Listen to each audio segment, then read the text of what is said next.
guest is back. That's Dr. Ruben, with whom we were talking about the situation in Russia and Ukraine.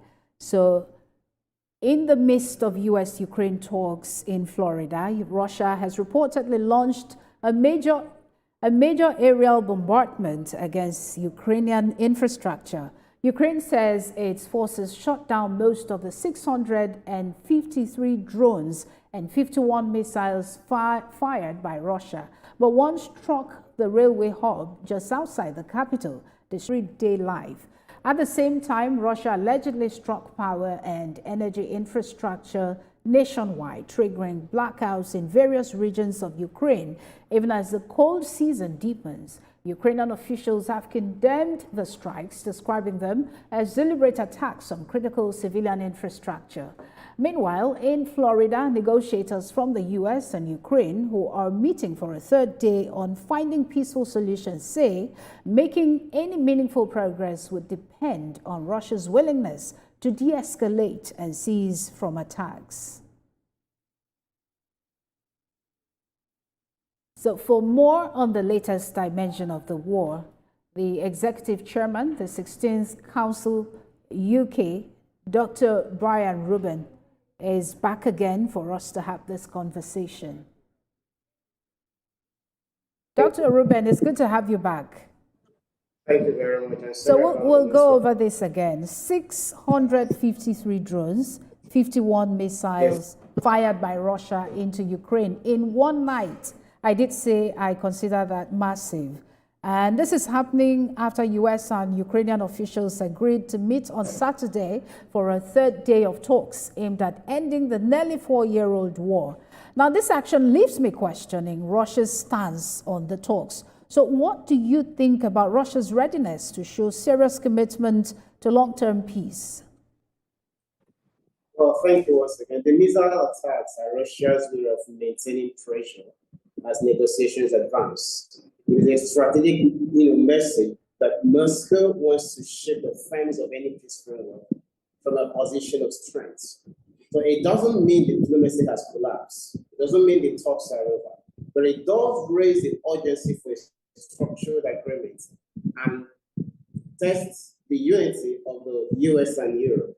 So the talks will continue, but that's going to be under a far more tense backdrop. But you see also, I did mention earlier, these early signs of progress from the recent talks. Officials on both sides are working through concrete steps that will help them move towards a negotiated solution. The situation remains complex, but that's the fact that these talks are taking place at this level underscores a continued commitment to a reminder that even input, and right now we're seeing that evolution take shape through a more coordinated and more detailed framework for ending the war. So let's talk about the repeated targeting of energy infrastructure and civilians. What specific new evidence is the UK gathering to support international efforts to hold Russia accountable for potential war crimes? An interesting question. You see, I think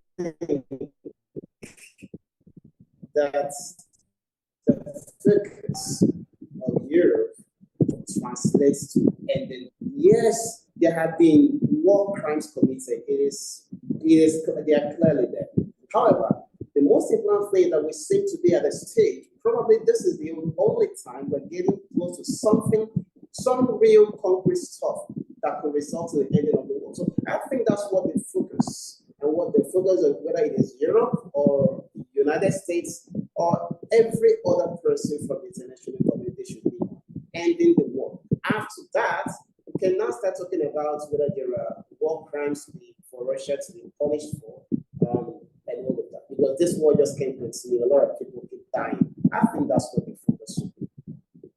And with Russia seemingly rejecting serious peace talks and making ultra-maximalist demands for Ukraine's surrender, what is the UK's realistic strategy for achieving a just and lasting peace based on the UN Charter? And how can the current US-led talks succeed without Russian cooperation? Well, without Russian cooperation, it is impossible to see success. Russia has to agree. And if Russia rejects the proposal, both the US, the UK, the EU shouldn't see that as the end of diplomacy. Most peace agreements go through several iterations before landing on something workable. So the priority would be to keep communication channels open, avoid escalation, and maintain a foundation for future talks. But at the same time, they'll likely strengthen support for Ukraine's security and economic stability to prevent any vacuum. And so they work also with the G7 and brother partners to keep international pressure aligned. And importantly, they'll have to refine the proposal, adjusting sequencing,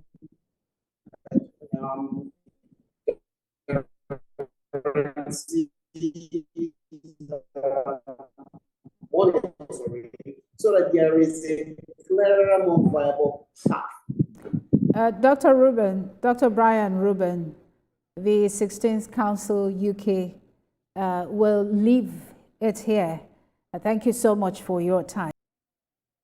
And that's World Now today. Thank you for watching.